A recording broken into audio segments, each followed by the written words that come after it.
Now, WKRG 5 Sports Overtime. Here's Robbie Baker. Tonight on Sports Overtime.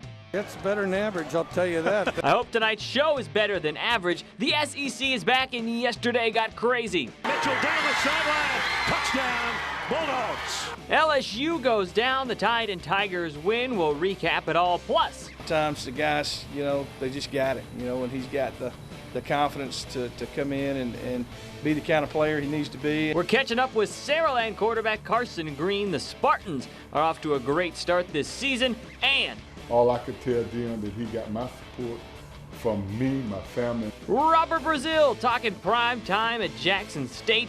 Get ready. Sports Overtime starts right now.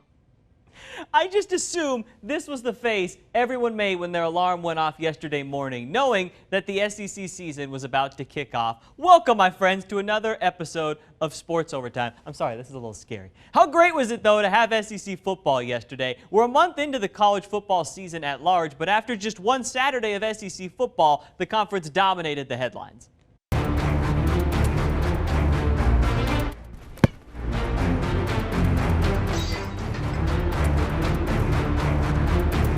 The Crimson Tide, the Tigers in Columbia last night. Saban masked up on the sideline, so you couldn't see him smile, but I would maybe venture a guess that this play made him smile.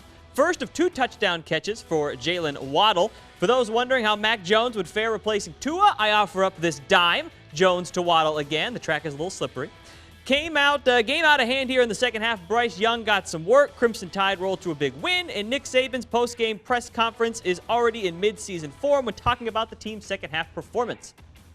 Got to give them a lot of credit. They hung in there and they kept fighting, and we just didn't play as well. We didn't play as well on offense.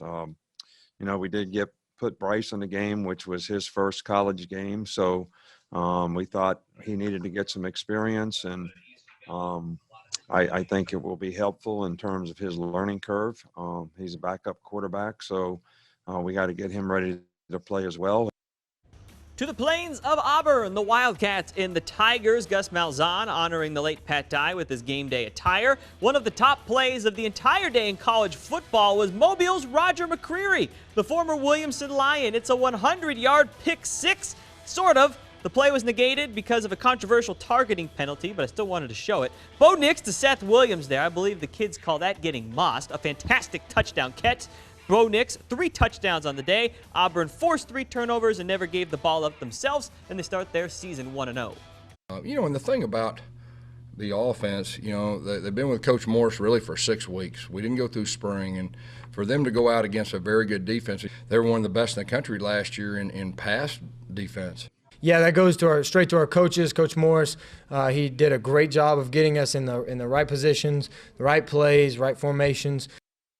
And it was announced last night that ESPN's College Game Day is heading to the Deep South's oldest rivalry next week. The Tigers taking on the Bulldogs. This Georgia team did not look great yesterday. They struggled for most of the day against Arkansas, and they have some real issues at quarterback right now. It's the first time that Game Day has broadcast from the Auburn-Georgia game since 2004. The Lane Kiffin era beginning at Ole Miss yesterday, and the Lane train got derailed.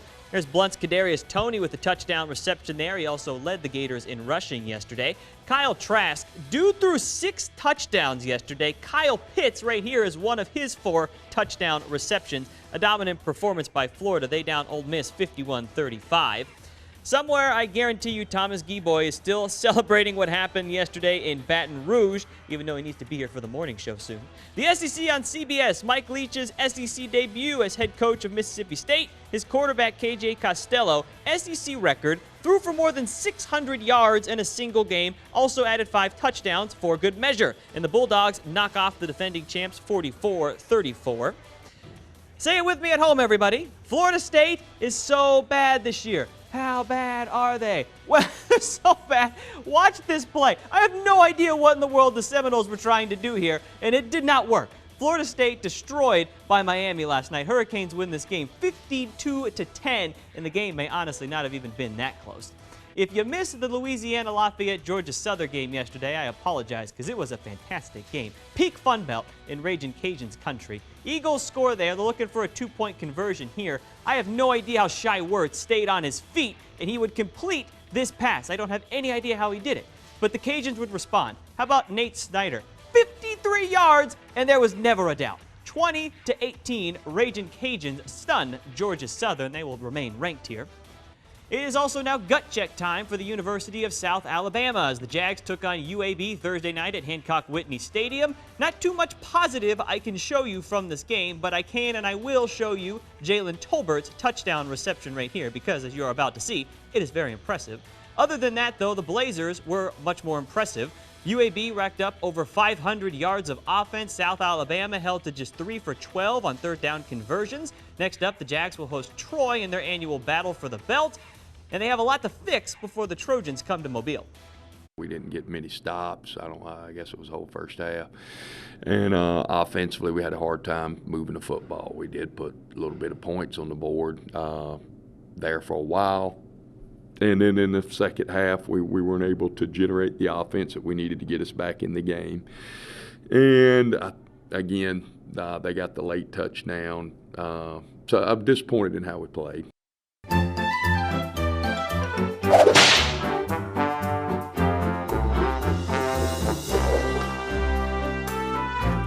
We found out this week by why Mobile native Bubba Wallace is leaving Richard Petty Racing. Denny Hamlin is starting his own team in partnership with none other than Michael Jordan, and Bubba Wallace will be their driver. Hamlin made the announcement on social media this week. The team will be a single-car Toyota entry aligned with Joe Gibbs Racing. Very exciting.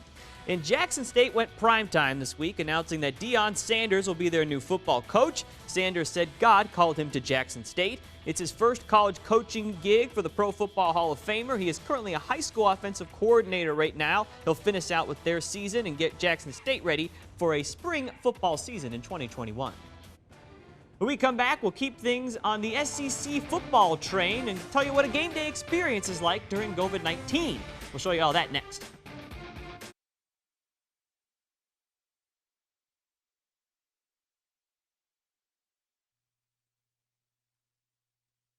Friends, we've already recapped the action from this weekend's SEC games, but what was it like actually being at an SEC football game during the COVID-19 pandemic? Well, Drew Carter from our sister station in Birmingham was at Jordan-Hare Stadium yesterday afternoon and gives us a feel for what the new normal for football in the South is like. This capacity at Jordan-Hare Stadium was 25%, but it would have felt like 100%. I was in there, it was loud, it looked like a packed house, thanks in large part to the fact that it was almost all students. They brought the energy. If you told me that place was full and it was a 3 o'clock kickoff instead of 11 a.m., 25%, I would have believed you. No Eagle flyover because the SEC is not allowing live mascots at games this year, so no Uga for Georgia or Mike the Tiger, etc. So they played the flyover on the Jumbotron from last year's Iron Bowl, and all the fans played along. The band was all masked up, even the brass and the woodwinds playing their instruments through little slits in their mask. The Tigers took the field like normal, a lot of fanfare around that, a lot of smoke as Smoke Monday led them onto the field, and Auburn ends up with a win today. So that's how it looked inside the stadium, but like I said, only friends and family of players and coaches and students were allowed inside Jordan-Hare, which meant a lot of Auburn fans had to get creative, especially with no on-campus tailgating, but that didn't stop some fans here on Magnolia Avenue. It's fantastic. It's nice to have it back and have something to do. It's been a lot of crazy times on this corner. Wins, losses, just being able to be out here today is a win. The fun part is that we get to watch the game together and we get to spend time together. We've got to support the Auburn Tigers, no matter what the case is. If football wasn't going to bind us together this year, then we were going to find something else to do. So we weren't real sure that we were going to be here, but we're glad that we're here. Kentucky. Just get back to normal. It feels good, just a little bit of normal in a crazy time right now. So we have Chex Mix, Cheeto Tiger Paws. Well, so far it's just us. We usually have a pretty crowded tailgate, but obviously this weekend it's just two families. Oh! And we're just here for the beautiful weekend and to just enjoy the company of our friends. Alabama will play their first home game next week. How about a big weekend in high school football for our area? The game returned to the Florida Panhandle, and we got those highlights when we return.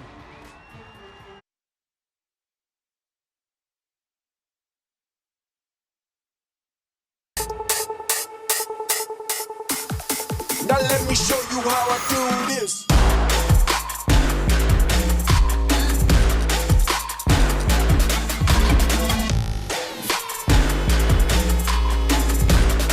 Now let me show you how I do this.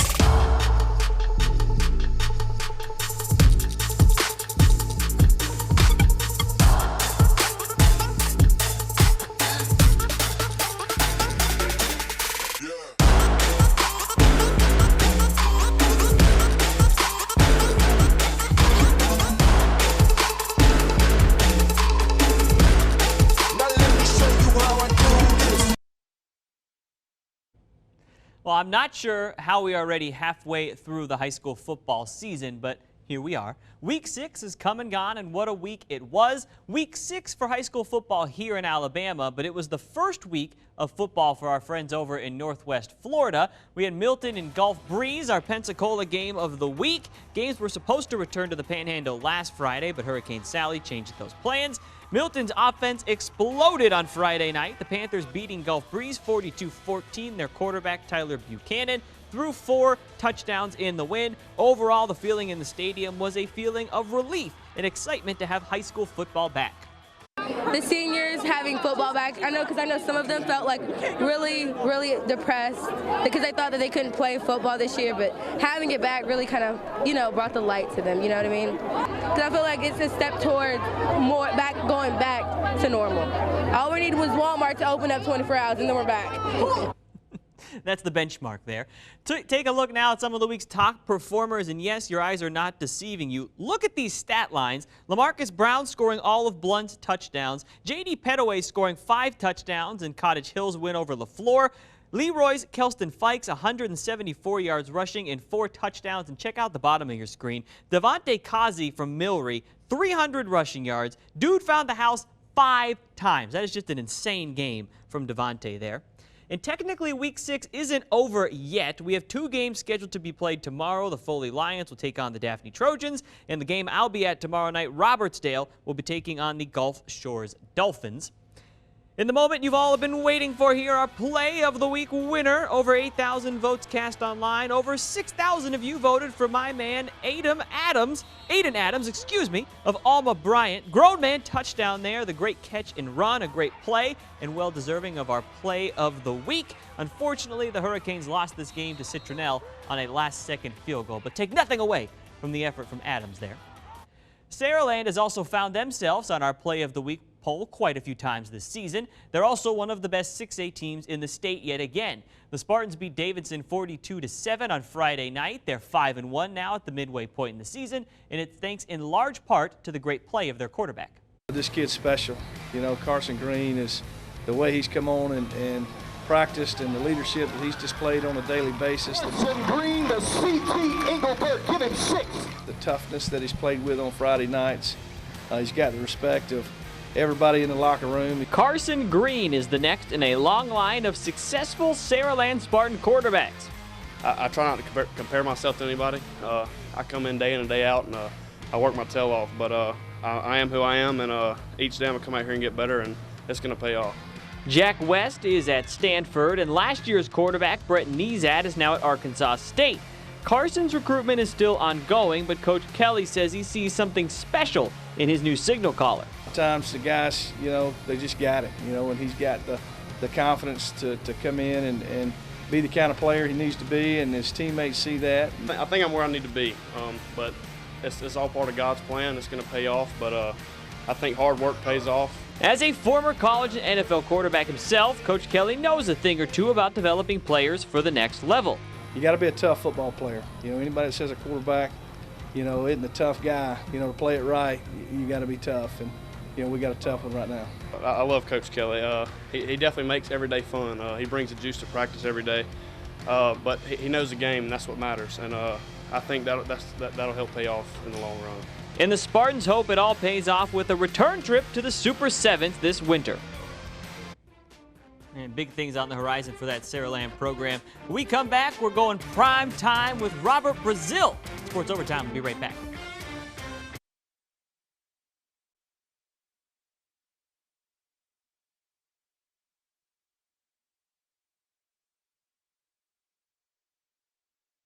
Well, hello, everyone, from Robert Brazil's home. This week's WKRG Sports Overtime one-on-one with the Pro Football Hall of Famer. We're talking football. And, Robert, good to see you. I have peeled my mask, and I see that during the pandemic you have a Pro Football Hall of Fame mask now, huh? They kind of take care of us now, Randy, but this is what me and my wife been practicing. You know, we got to set an example for our kids and other people in the neighborhood that we got to do this to get through it. Put your personal things aside, you know, and just try to do what's right. We, I guess, talking a headline story this week. Jackson State hires Deion Sanders, primetime, as their new head football coach. It wasn't shocking news to you because you actually got a call from Deion before the thing went down, huh? I got heads up on it. He called me Friday and told me what was going on. All I could tell Deion that he got my support from me, my family, and all the other people that I have with them. When I say the J Club, I'm talking about everybody that put on the Jackson State football jersey. I'm personally going to get them involved with this program. You, of course, are a legend at Jackson State, and that led you to a great Pro Football Hall of Fame career in the National Football League. But Jackson State is near and dear to your heart, one of your best friends and teammates, the late, great Walter Payton. We could talk for hours upon hours about your memories of college days at Jackson State. Oh, yes. You know, I've been really thinking about him here lately, and since Gail Sayers died.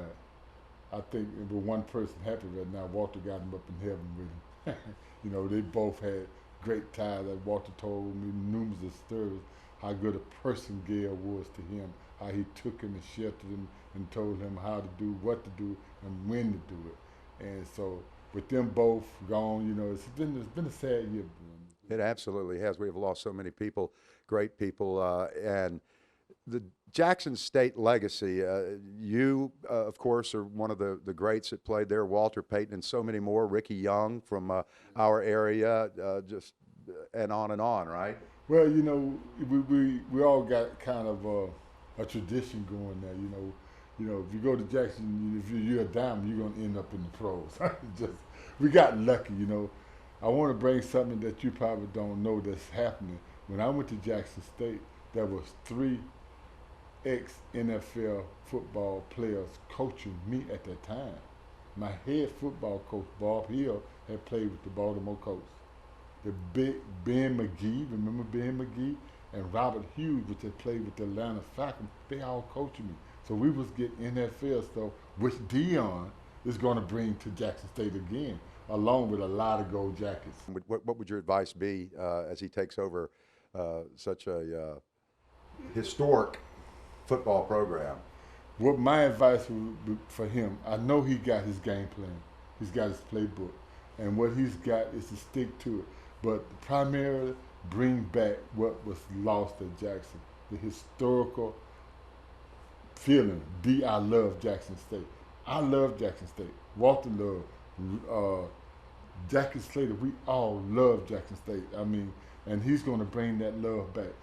Then I predict somewhere in this football season, that's going to be a sellout crowd at one of our games. Let's hope that we can get a real sellout crowd by spring football. Thanks, Robert, for talking with us and allowing us back in your home. Thank you, Van. Thank y'all. Appreciate Pro Football Hall of Famer Robert Brazil spending some time with us there. Exciting news with the Deion Sanders hire. And an exciting way to end the show with my favorite thing in sports when we come back.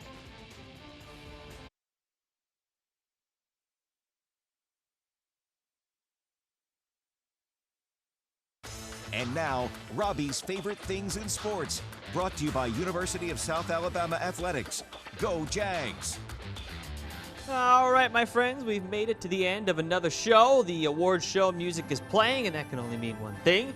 It's my favorite thing in sports, and for that, this week we are heading up north to Pittsburgh because for just the 4th time in NFL history, 3 brothers shared an NFL field today. It happened in Pittsburgh, as I said there. The Steelers, Derek and TJ Watt playing the Texans, and brother JJ Watt this afternoon. JJ is the oldest and arguably most famous of the 3, and he used that spotlight to have some fun with his younger siblings earlier this week as they prepared for this big game and matchup.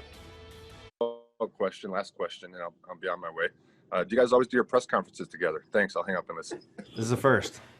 Side by side always, Jage. Thanks, guys. See you later. Go practice. Yeah, go to a meeting. JJ crashing the Zoom interview party there, if you will. I'll leave you with this tonight. A golf fan in Ireland taking in the Irish Open. Dude just sipping his morning coffee, surrounded by cows. He's got everything he needs in life. Thank you for staying up late with us. We will do it again, same time, same place next week, but with less cows. Good night, everybody.